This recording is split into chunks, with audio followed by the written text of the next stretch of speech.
La parole est à monsieur Jérôme Nury. Merci Monsieur le Président. Monsieur le Premier ministre, vous n'êtes pas sans savoir qu'une enseigne de la grande distribution vient d'annoncer le gel du prix de la baguette à 29 centimes d'euros dans ses magasins. Bien sûr, derrière ce fracas médiatique, le chef d'entreprise, pas très clair, s'offre une campagne de communication pas chère. Ce buzz lui permet également de se draper de vertu en s'autoproclamant défenseur des consommateurs. Quand son homonyme libérait avec courage la France et l'Orne, lui libère avec cynisme la duplicité dans un business déjà peu transparent.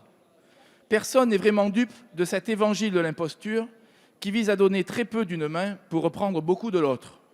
Cette affaire pose un vrai problème, tout autant moral que juridique et politique, car de nombreux Français sont roulés dans la farine. À commencer par les agriculteurs, alors qu'est censée s'appliquer la loi baptisée Egalim 2, dans les négociations commerciales en cours afin que les hausses de prix des matières premières soient répercutées sur les prix d'achat à nos agriculteurs pour mieux les rémunérer, cet exemple montre son inefficacité, comme l'était d'ailleurs déjà Egalim 1. Sur le dos de qui le gel de la baguette à 29 centimes va pouvoir se faire alors que le prix des céréales flambe? Autre victime de cette annonce, nos artisans boulangers, alors qu'ils sont le cœur battant de nos villages et de nos centres-villes, alors qu'ils sont la fierté de la France grâce à leur savoir-faire reconnu à travers le monde, ils se trouvent concurrencés déloyalement par un système qui dévalorise leur travail.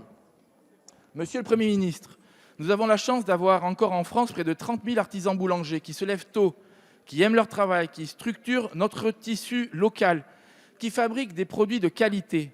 Face à cette concurrence sauvage et débridée de ce distributeur pas clair, comment comptez-vous les protéger? Comment comptez-vous les accompagner pour les aider à se moderniser? Ne pourriez-vous pas réactiver le FISAC que vous avez supprimé et dont bénéficiaient les commerces de proximité? Comment faire respecter un minimum de transparence dans les prix, comme la loi Egalim est censée le faire? Merci, monsieur le député. La parole est à monsieur Julien Denormandie, ministre de l'Agriculture et de l'Alimentation.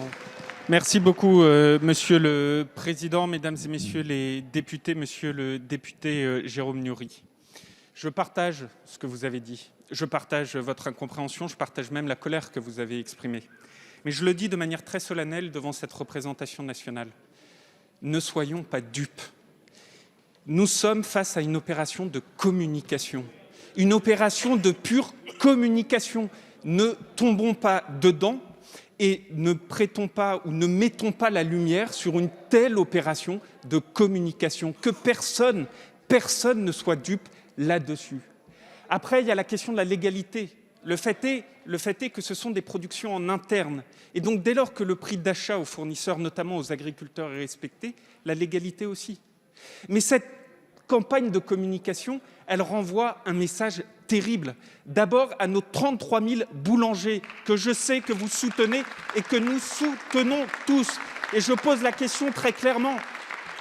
Mais la question très clairement, ces boulangers, ils font la fierté de nos patrimoines.